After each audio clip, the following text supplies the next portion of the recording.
Shalom and welcome to Win, Make, Give. Chad Hyams here, Bob Stewart over there. Bob, how you doing today? I'm impressed. I mean, it's early, but I'm impressed. It's not hard to impress Bob Stewart, folks. Let me tell you. Working with this guy this long, all I got to do is come up with hello in another language, and Bob is impressed. So it shows how low the standards are. That's what I was going to say. Maybe my standards for you particularly are low. You know what I'm saying? Yes. Extremely, extremely low. Bob, we don't do this often, yet we do this, where we have an interview with a guest that we say, whoa, there's a lot more, right? I mean, I think David Nurse might have been the first. I was just going to say, the only, does she know basketball? Like, does the doc know basketball here? Because no, I don't believe that's the reason I wanted Nurse to come back so that I could slip in a couple basketball stories or get him to tell a few. But yeah, I think we've had 3 times because I think every time he did a book. Yeah. We've had David show up, and we have had 1 or 2 other guests that were so good. Yeah, the woman who did the 7-Eleven breathing, we had her back for another one. I can't think what her name is. And I know we've had Gubernick more than once, of course, because he's just a great sub. I mean, Ben Kinney, he used to be a guest on here all the time. I would guess we should consider him a guest on the Win, Make, Give with Ben Kinney podcast. Bring him back. Can we bring him back? I'm going down to his house. I'm going to trap him in one room in the house. I mean, he's a wrestler, so he's cagey. He might get away. Close the door behind you, Bob. I feel like we could get him for a couple more. We could probably get him back for a few. Right. We are working on it. Forget about all those. We got those people because this is the one we're bringing back. We wrapped up a very recent episode, folks. It was a few weeks ago. You probably heard us.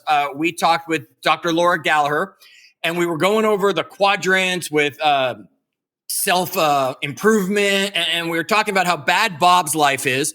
Bob, I don't know if you've retaken. From here. Look, you think you're in that top right quadrant. You know what happens up in that quadrant? It's downhill everything else. Right? I'm just going to camp out. I've set up campground in the top right quadrant as Dr. Laura wants me to. She wants me to stay there now. And Bob, I'm gonna throw you a lifeline. I'm going to pull you up. All right. Okay. We're going to get you up into that quadrant, folks. If you didn't take the assessment, go back, take the assessment. I don't remember the link right now. We'll pull it up for you. Acceptancequiz.com. Thank you. Bob's got it bookmarked because every morning he's taking it, hoping he's moved out of the bottom quadrants. On my notes right here. It's a note. Oh, you just had it written down. All right. Yeah. Bob's the note taker for those who are wondering. Selfacceptancequiz.com. You should have posted your results in our Facebook. Chad, I still take notes like I'm in 9th grade. Yeah, I could tell when you showed them to me. I draw on it. I put boxes and happy faces next to it. Like it might end up with a house around it, Hey, it's all memory connection. You're doing something with your memory palace stuff in there and all those little memory tricks. We should do a whole episode on the memory tricks to help people. There you go. Write that down, Bob. So next time I say, what should we do? We do an episode on all the memory tricks that I remember learning. I don't remember anything that I've learned from them. I just remember learning the tricks themselves. Dr. Laura's over there laughing at me as I'm saying all this. So let's just bring her onto the call finally, Bob.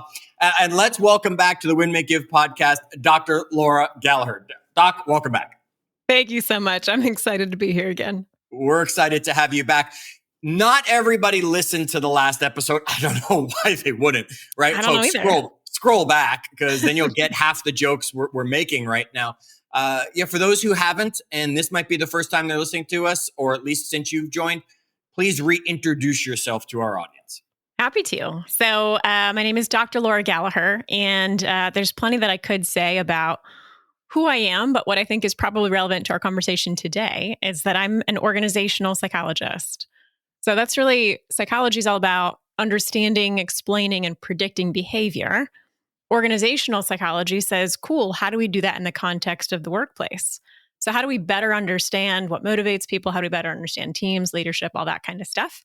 And I've worked with companies like NASA and Disney, but for the last 12 years, I've been running my own consultancy where we apply the science of human behavior to drive organizational performance. And I have a book, Bob.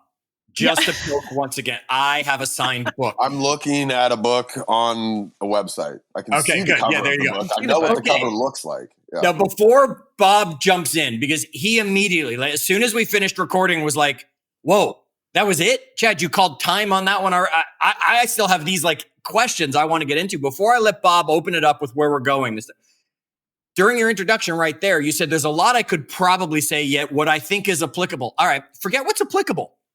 Tell us something really interesting to let us all connect a little bit more with Dr. Laura and who she is.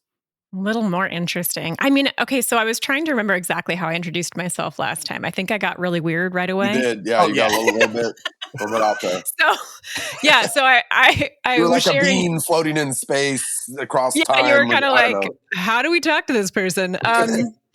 So I had brought in this quote from Jim Carrey, who had said that he used to think that he was a man experiencing the universe. Right. And now he realizes that he is the universe experiencing this man. Yes. And that resonates with me. And that's why Bob knew he'd be a good host for you, because in Bob's state, it's legal for him to smoke some of that stuff to get to where you were kind of going. Down here in Florida, they still don't allow that stuff. Mm-hmm. Tell us a little bit more, though. Give us something about you that, if you were at one of those 2 truths and a lie game, give us something that would come out in that conversation. Oh, gosh. Okay. So this is something that's different. I spent 2018 working and living internationally. So I did 11 different countries over 12 months. Wow. I had given up my entire home. I gave up like 90% of my possessions. I brought along my boyfriend at the time. We're not together anymore. And my assistant at the time, she's since been promoted multiple times. Okay, so she survived. She survived. Yep. She is still around and going strong. And so I flew from Orlando, Florida over to Kuala Lumpur, Malaysia, which is about as far as you can go before you start coming back around the other side. Cool. Right? In terms of like global travel. So that was pretty wild. What's something you learned about the way we live in the United States that just doesn't resonate in other parts of the world? Or maybe like after living in somewhere else, you look back at the way we do things in the United States, something, and thought like, man, that's backwards. So I don't know how I feel about this yet, but I actually wrote a blog about my experience when I was living in Hanoi, Vietnam. So I really struggled there. That was our 3rd country. And there were a few things about it that were hard. Part of it was like the time zone difference, because I still had clients I was working with here. But this is going to sound so basic. When I was, sorry, my Siri thinks I'm talking to her. I'm not talking to you. When I would walk down the street in Hanoi. Wait, do you name your Siri Basic? Hey, Basic. Like, I don't know what I said that she thought I was talking to her. She just was like, I'm sorry. I don't know what you're asking for. Just put that away. Yeah. So walking down the street in Hanoi, if I would pass somebody on a sidewalk and make eye contact with them, my gut reaction is to smile, at least a little bit. And I almost never got a smile in return. And it felt so strange. And that was just like one of the examples that I wrote about where, it helped me see that there's actually a lot of people around the world who look at people in the US and think that we're actually like phony and artificial. Like we smile at nothing and we smile for no reason and our smiles don't mean anything. And so it really made me pause and think, like, is that true? Am I smiling artificially? Do I not mean it? And like, maybe, I'm sure there's times where that's true, but I also think that I feel a sense of connection with every human being. And if I'm literally going to be passing by them on a sidewalk and our eyes connect, like that's a soul connection in that second right there. And like my gut, what feels natural for me is to smile. So I learned a lot just from the tiny little interpersonal interaction there of like, I don't always get that back. And like, what does that do for me? What do I feel around that? Interesting. Well, if you had to right now move to one of the countries that you visited on that 1 year tour, where would you put down roots and say, this is the one I could see myself living in if I had to? I would move to Split, Croatia. It was the most beautiful. Like some of the people that I traveled with, because it was a cohort program, so I was traveling around with like 30 or so other professionals, and a lot of them would say, I could never choose a favorite. And I was like, I can. I knew very easily, very quickly what my favorite was. And yeah, Croatia has, I don't know if you've seen it on a map. There's actually these really hilarious memes that show the relationship geographically between Croatia and Bosnia. Croatia, yeah, Bob's looking it up right now. Yeah, I was going to go Google it as well. Yeah, Google it. It's hilarious. Like for all your listeners, look at it. You'll find the meme really easily because Croatia like steals just about all of the coastline. So there's these memes where Bosnia is like, I want to swim. And it's like, nope. Right? Do you see it? Yeah, totally. Like down that hole. It just covers the whole thing. It's just like, through to the water. I know. The funniest thing too is that when we were in Split, we took a road trip down to Dubrovnik, which is actually where they film Game of Thrones, like King's Landing. I went to that spot. I'm not really a Game of Thrones fan personally, but seeing the actual space was very cool just because of its historical roots. And when you drive down, there actually is like the tiniest little waterway that Bosnia has access to. And so you have to bust out your passport and like leave the country and then 12 minutes later re-enter the country. It was so crazy. Like you. Yeah, right? So I grew up in the town on the border, north of Seattle, between Seattle and Vancouver. It's a little town called Blaine. But there's a piece of the United States called Point Roberts that you have to go up into Canada, and then you go west, and you come down. It's just a little inlet that sticks down across that, what is the 48th parallel or whatever that is. So like my best friend in high school, he every single day would get on a bus, go into Canada, across the border, back into the U.S., across the border to school, and then to go home, he'd go across 4 borders to get to and from school every day. That's and there's so like crazy. 30 kids that live up in Point Roberts. Yeah, Did they have to use the passport? Or did they have an exception? They were like, understood this whole There's a big long. They didn't have to have a passport until one of the kids got caught on the bus with drugs, and then now they like occasionally stop them. And I don't think the kids had to actually carry a passport back then. This was back in the 90s. What do I know? Now in 2020, back in the 90s. Yeah. Way back when. The late 1900s. The late 1900s. I think. All right. So we could just have a wonderful time talking travel with Dr. Laura and all this. Let's get to it, because what I heard you talking about was the culture of other countries, right? That not smiling as we pass on the sidewalk, which was really strange, and some other strange cultural things that we find out. And Bob, that's what you really wanted to get to that we never got to on the last podcast. So take it away.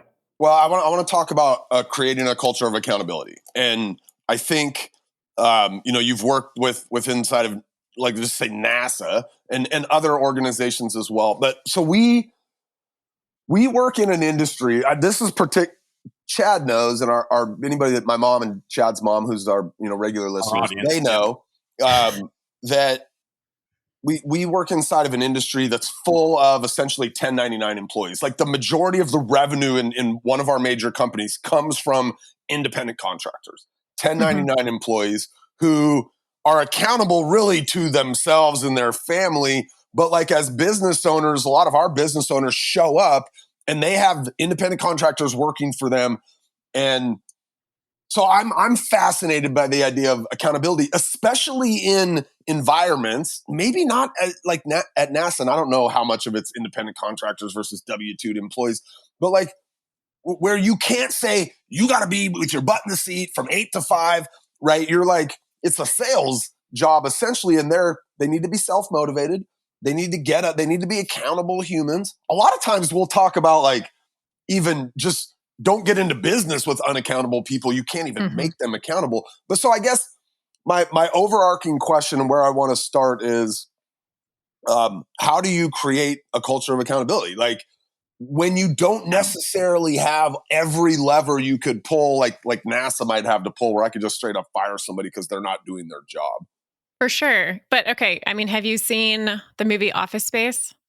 Well, yeah, totally. We have lots of. If you haven't, pause. Go watch Office Space. Then you can come back. You are banned from the Win Make Give podcast until you've seen it. Yeah, we've got Chad's been in the basement office, and the red stapler's around here somewhere. Absolutely, one of our favorites. Yeah, so I mean, I bring it up because it's hilarious, cult classic, obviously. But like what you're just talking about at the very end there.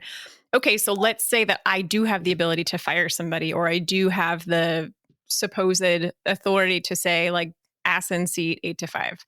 Okay, well, then the best I'm going to get is somebody who's willing to work just hard enough not to get fired.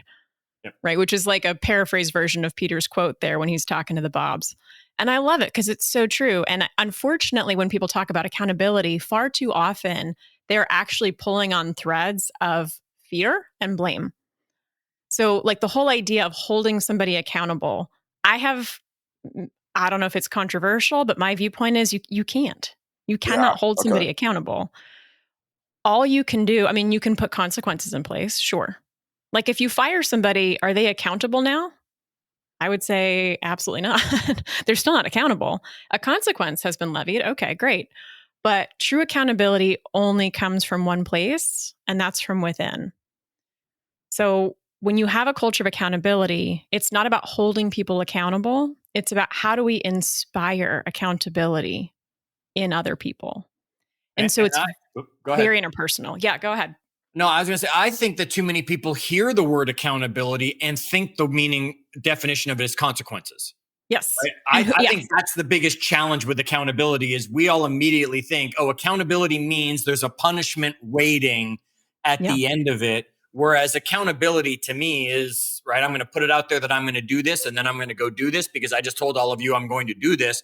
And it's just me living up to my word. It's me doing what I said I would do. I love accountability. I think it brings great results. But again, you're saying the right thing that I agree with, which is it's got to come from within. If someone gives me a goal and says, Chad, you have to record 100 episodes in the next 100 days for the podcast, and it's someone else telling me, I'm going to be like, screw you. Right. Yeah. But if someone says to me, hey, Chad, you got a challenge in you? Are you interested? Yeah, I'm going to do 100 podcast interviews in 100 days. Watch out, because now I've said I'm going to do it. So as you were taking that towards the end there, Laura, how do we then inspire? And what are some of the tips we all can learn? Because as Bob's saying, not just some of the people are also leading other people who are 1099 employees. So there's all this, levels of it. How do we continue to inspire the people that we are responsible for inspiring to bring and live in a culture of accountability? It's obviously super multifaceted, but let me start with an example where a lot of people start to really think about accountability, which is when they have an accountability problem, right? Something has gone wrong. There's some kind of mistake. Somebody's not showing up. Like, this is usually the point at which people are like, we have an accountability issue. We got to hold people accountable. We need a culture of accountability. So let's say something has gone wrong. And I'm going to kind of speak to you now as though you're a leader. Even if you're not a leader, this same approach will work very, very well. The first thing that you want to do is actually demonstrate that self-accountability. So we live by this mantra. I say we, like in my company, Gallaher Edge, and with our clients, we live by this mantra that says, everyone is 100% responsible and no one is to blame. So this doesn't mean don't get clear about roles and responsibilities or swim lanes or any of that. Like, totally, you want to let yourself get clear about that. But if there's a problem, if something has gone wrong, we've missed a deadline, there was, somebody dropped the ball. When everybody adopts the mindset of we're all 100% responsible and no one is to blame, when we truly adopt that, the first thing that happens is that people's defenses go down. Nobody's going to then think, I have to cover my ass right now. And the most important thing for me to do is to be able to explain away or deflect or point fingers so that I'm not judged here as being incompetent or lazy or unprofessional. So that's an important philosophical mindset. Ideally, you want to create that with your entire team, but you can always model it for yourself, which means you want to take a look at the situation that you're upset about, right? Whatever's gone wrong, maybe not upset, but you're like, we've got a problem. Through your own action or inaction. So looking not just at what you did, but maybe what you didn't do, not just what you said, but what you didn't say. How have you contributed to this being exactly the way that it is? This is the most important question to ask yourself when you're really wanting to lead with self-accountability.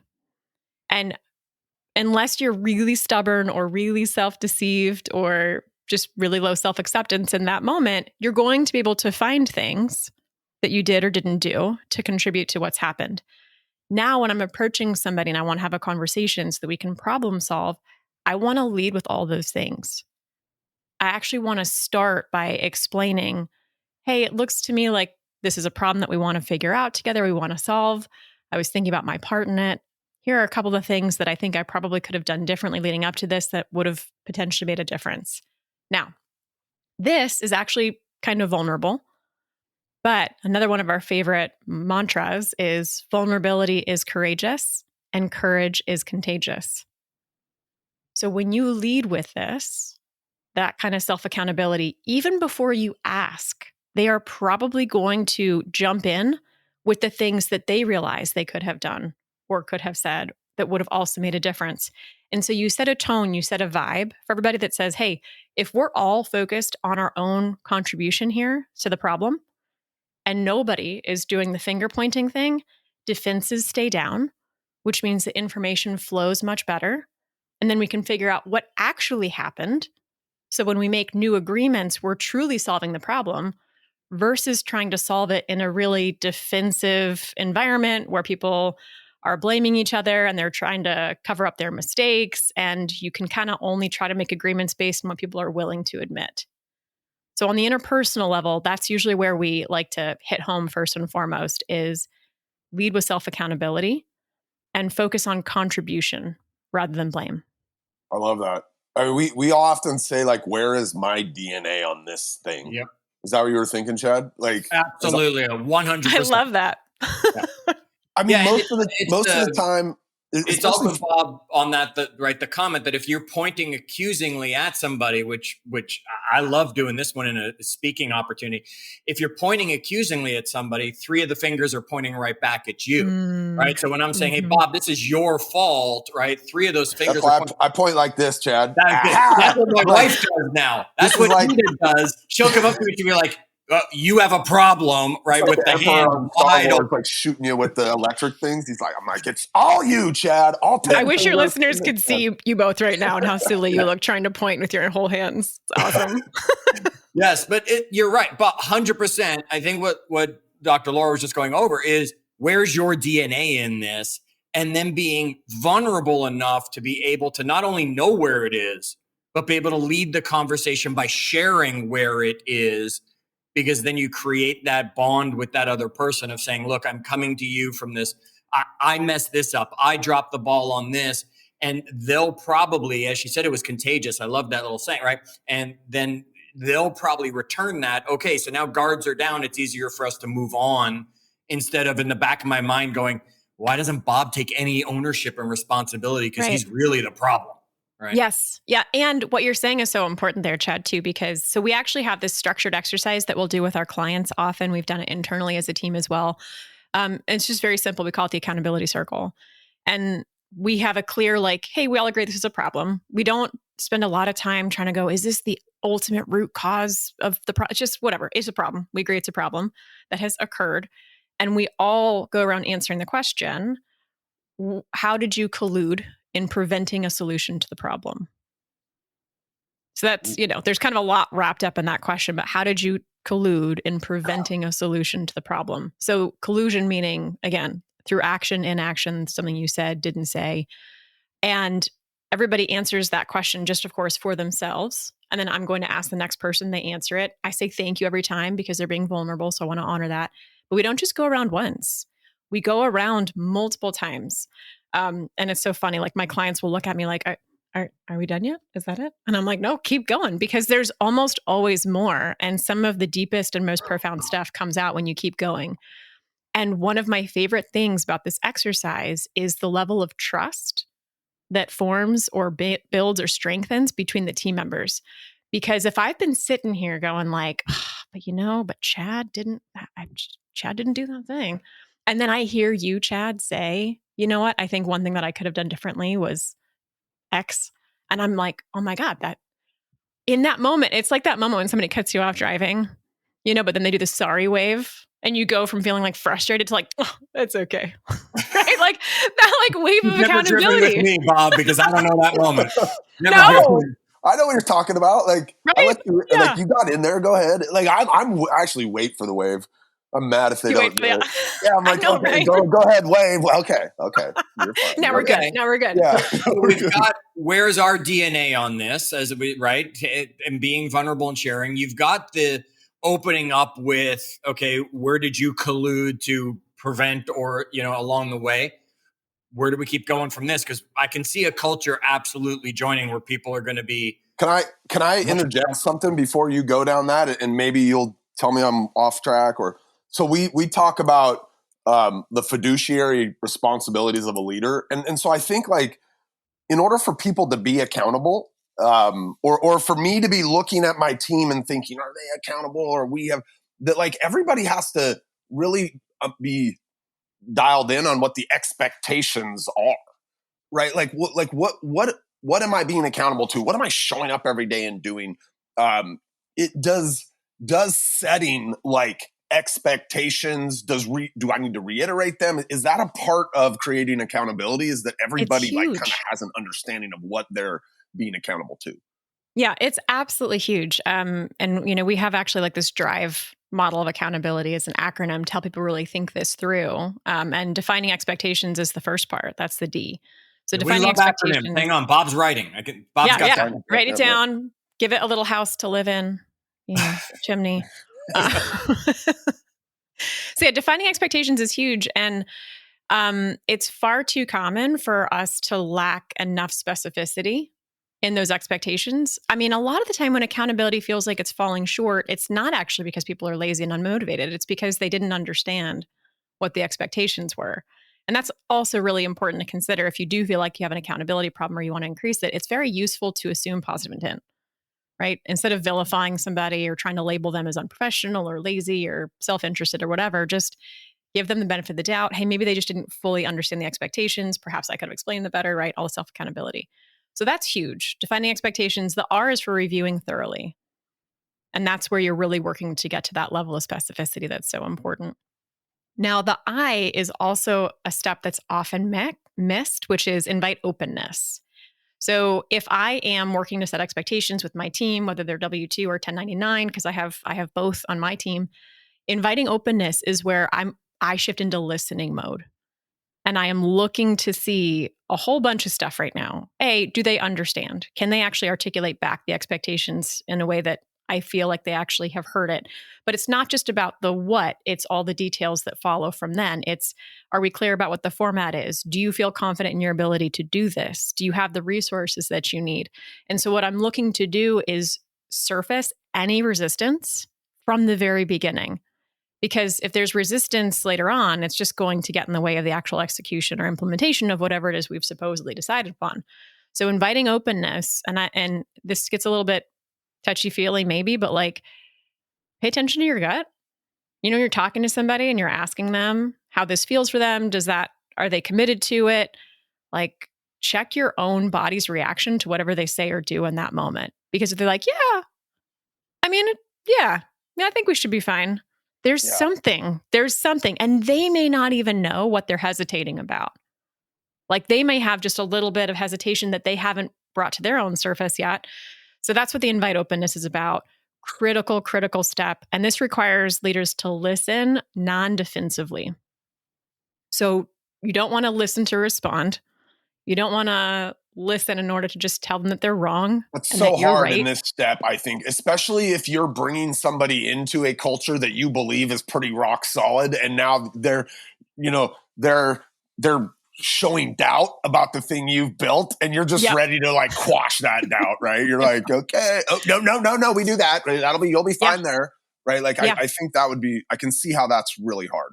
It can absolutely be tough. The best tip we've ever shared, Bob, I think in all the however many episodes we've done. What? You're literally going to pull a needle out of a haystack here? Absolutely. This is the best one. Okay. Because it comes up many times. And it's when we're talking about listening without the purpose of responding, it's Ben Kinney, pull out your Sharpie and your piece of paper. Because if you're sitting there writing down what they're saying, you're paying attention to what they're saying so you can write it down.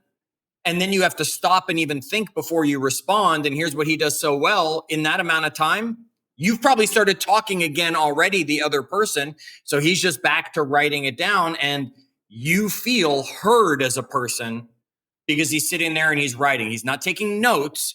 He's word for word writing down what you're saying to make sure he remembers it correctly. Wow. Okay. That's, very thorough. DRI. Mm-hmm. Keep going. We love our acronyms. So the V is for verify alignment. And so openness is all that, like we're exploring it. And so especially if there has been some back and forth, if there's been some like yes ifs, which yes ifs are great for working to get accountability. What's the yes if instead of getting no's? Can't do that, won't do that. So verify alignment. And if you haven't written it down yet, this is definitely where you want to write it down. Usually there is some degree of writing, maybe not usually. There should be. I want there to be. But any changes, put it on paper for sure. Verify alignment. And then the E is something that is a recurring, this whole model can repeat actually, but the E is for examine performance. So ultimately you want to take a look at it. how did it go? How is it going? If there still was any issue around accountability, what can we now attribute it to? That's where that self-accountability circle, or even just the concept of it. You don't have to do it super formally if you have the culture of it.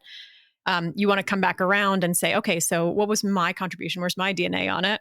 Right. That led us to still not be on the same page. They'll do the same. And you just can grow from there.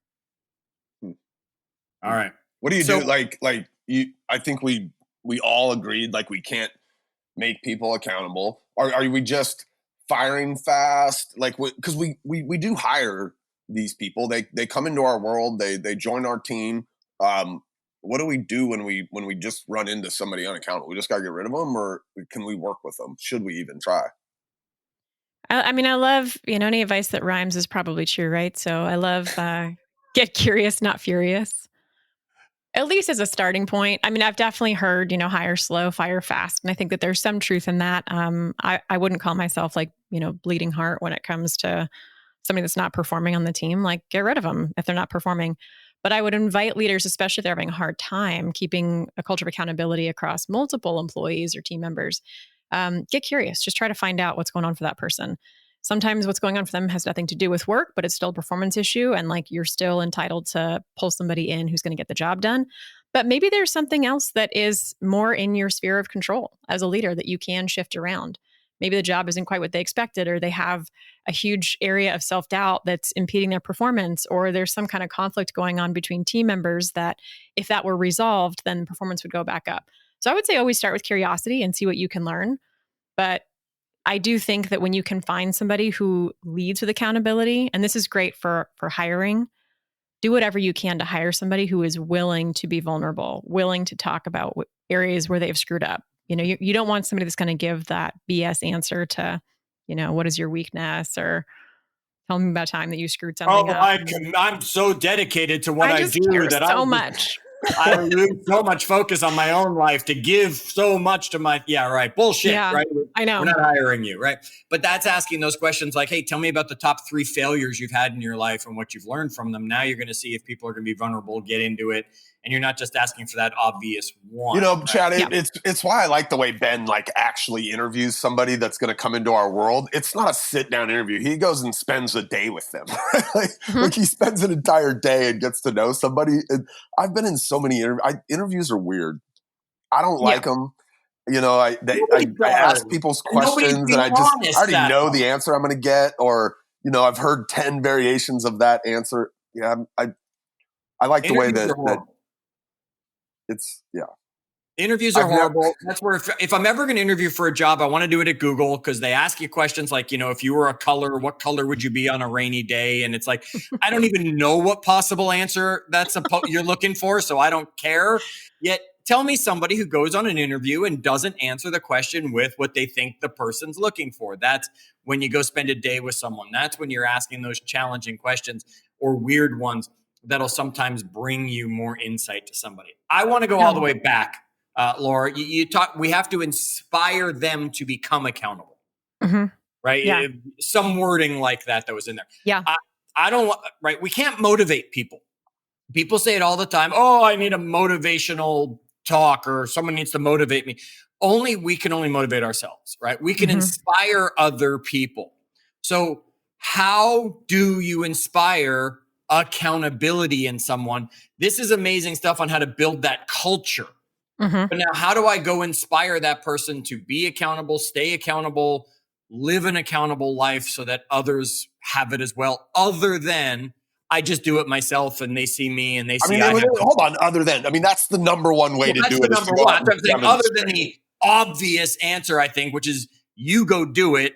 And then people will want to follow you because they want to be like you because you have something they want. What are some of the other ways we could inspire people? Do contests help to inspire people to accountability? Do, we just weekly one-on-one meet? What are some of those things we should be attempting? So on the deepest level, it's about their identity. And so finding that job person fit is really important. So do they feel like the work that they're doing is contributing in a meaningful way? Something else that we do with our clients, which can feel super, super lofty, is we have them identify their highest level purpose. And I mean really, really high level. Like at Gallaher Edge, our purpose, we exist to evolve humanity.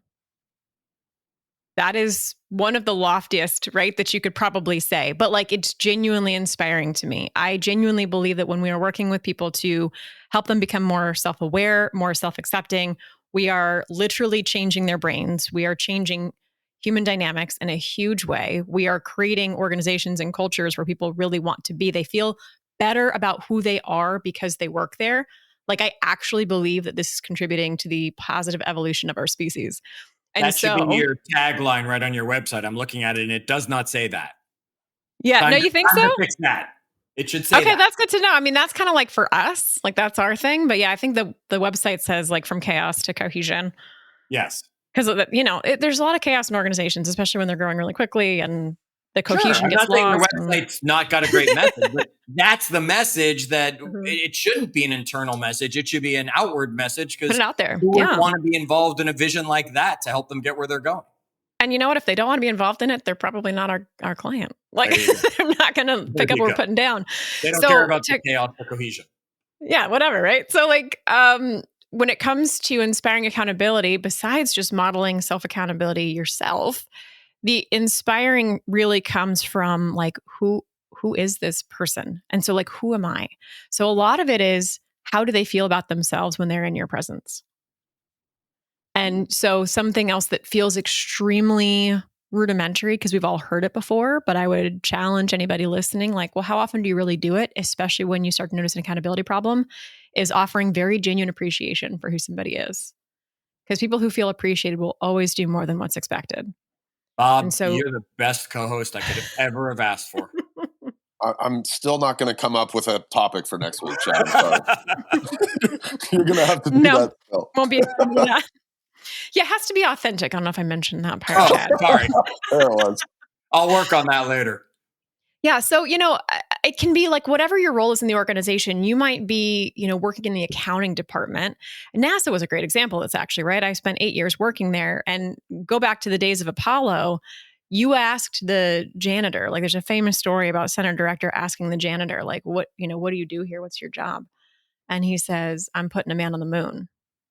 Right. Like, and it's a little bit cheesy, but like that's what he believed. So his job of, emptying trash at the end of the day was not deep in his identity, but the purpose of the organization that he was there to serve, like that spoke to him, that inspired him. And I can tell you that my purpose gets me through a lot of the tediousness of running a business. There's all kinds of shit that I have to do. Oh, sorry. I don't know if I'm not supposed to swear. Dad all kinds of stuff. Earlier. It's fine. Yeah, I don't know. I'm not, that I don't we really do have enjoy children doing. Listening, Chad. All right, kids. But, Some people don't like it when you swear. The purpose they've stopped listening by now if they have. They've stopped listening. They're not here on it's going to keep somebody 400. going if they feel like the work they're doing really matters. And so the closer you can tie the connection to the what of their job and the importance of them staying accountable to a purpose that speaks to them on an identity level, the more they're going to show up with that accountability that is genuine and internal. So you want them to really internalize a lot of the work that's happening, even if it falls outside their specific job function. All right. And highest performance, right? I love that. What is your highest purpose? That's a tough one, right? For people to sit there and really be able to figure out the answer to it. I think it's a great one. Bob, did you get most of your questions answered this time? I did. Honestly, for me, it all comes back to like demonstrating it in our world. As I kind of apply it, Chad, in our world, it's the demonstration. Like are we asking people to do things that we're not demonstrating day in and day out? Okay, so go ahead. I just want to make one more tie connection. So if anybody did listen to the other episode that I was on with you fine gentlemen, we talked so much about self-acceptance. It's key in all of this. The ability to model self-accountability is going to be, you're going to hit a ceiling of your own self-accountability based on where your self-acceptance is. People who struggle to be self-accountable, that like to point fingers and blame, they do that because they are feeling defensive against their own harsh judgments. So higher self-acceptance leads to both higher self-awareness and higher self-accountability. So part of what you're doing when you're modeling that self-accountability, you're leading with that, is you're making the other person feel better about who they are in that moment, which makes it easier for them to model it back to you. I love it. I think there's a lot of really good stuff in here today. All right. So, Dr. Laura, they want to follow up with you. They didn't catch it last time around. Give them the best ways to stay in touch, follow you, connect with you, ask you more questions, etc. For sure. Well, so self-acceptance quiz. I think, Bob, you mentioned that right at the beginning. So if you take that, then we'll be connected. You'll get your report right away. And then you'll have my email. LinkedIn is probably the best next place to find me. So I'm on there as Dr. Laura Gallaher. Just tell me that you heard me here on the show if you're going to do a connection request. And I would love to get any questions from you or just it was weird when you requested a connection with me and said, Chad, I heard you on the Win Make Give podcast. I knew who you were by then. Bob, you didn't get the connection, did you? You feel left out now? Yeah. It's okay. Yeah, it's okay. It's because we have the book we're reading. All right. Wrap it up. 30 seconds. I'm putting you on the spot before I say goodbye. One last thought. You've been with us 2 episodes now. Could be from today. Could be from last time. Could be something completely different. I'm giving you 30 seconds. Go. All right. This is a little bit off the wall. But the last thing that I will say about accountability and self-accountability is that it's actually really hot. Like if you think about it in the context of any kind of, relationship, or if you just think about people that you've looked at and admired, and when they show up with that self-accountability, there's just this oh, look at you. And so if everything else that we talked about today didn't inspire you to model more self-accountability, perhaps that'll do it. There you go. If you are looking to track the eye of a new partner in life, you'll look that much hotter when you are living with a culture of accountability in there. Dr. Laura, thank you so much for joining us. Folks, follow us, share this episode with somebody. Make sure you're in our Facebook group, Win, Make, Give, and shared your results from the assessment. If you didn't, jump back, find that post. Until our next episode, as always, do good.